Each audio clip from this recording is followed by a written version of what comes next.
Ei, gente, tudo bem? Então, para quem não me conhece, meu nome é Gabi Nogueira e eu sou uma das tutoras de português aqui do Projeto Fine.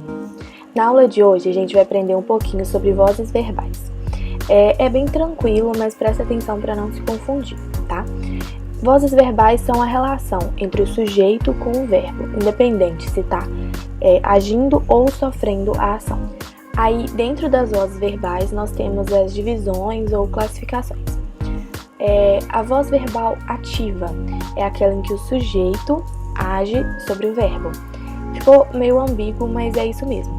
Vou dar um exemplo para ficar mais fácil de entender.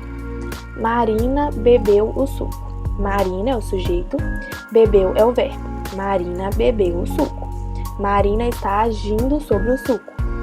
O sujeito está agindo sobre o verbo.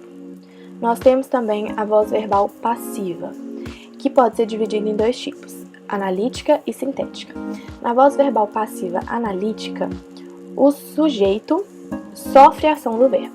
Então, olha só, vou pegar o mesmo exemplo da Marina. Marina bebeu o suco, agora, isso é voz ativa.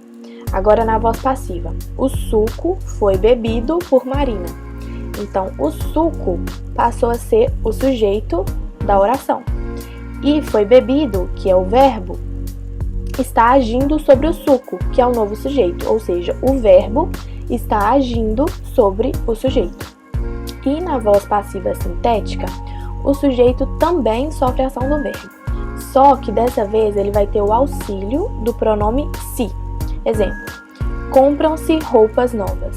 Compram-se é o verbo, com o auxílio do pronome, roupas novas é o sujeito. Então, o verbo está agindo sobre o sujeito. Agora, como que seria essa oração na voz passiva analítica? Compram-se roupas novas, sintética. Roupas novas são compradas, analítica. Nós temos também a voz reflexiva, em que o sujeito age e sofre a ação do verbo, ou seja, a ação, o verbo, ele age sobre o próprio sujeito.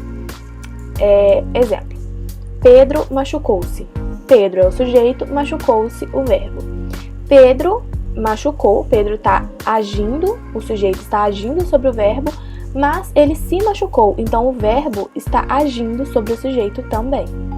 E por último, nós temos a voz recíproca, que tem uma ação mútua, uma relação interna entre o sujeito. Um exemplo disso é se a gente colocar a frase anterior no plural. Os meninos machucaram-se. Os meninos se machucaram, eles machucaram-se entre si. Então, ocorre aí uma relação interna ao próprio sujeito. Bom, gente, é isso. Como eu disse, é bem tranquilo, mas caso você ainda tenha alguma dúvida, é só deixar aqui pra gente nos comentários que a gente vai tentar responder o mais rápido possível. Espero que vocês tenham gostado muito. Não deixe de curtir o vídeo, de compartilhar. E é isso, gente. Fica atento aqui no canal para poder receber mais vídeos, que tem muita coisa bacana. Obrigada!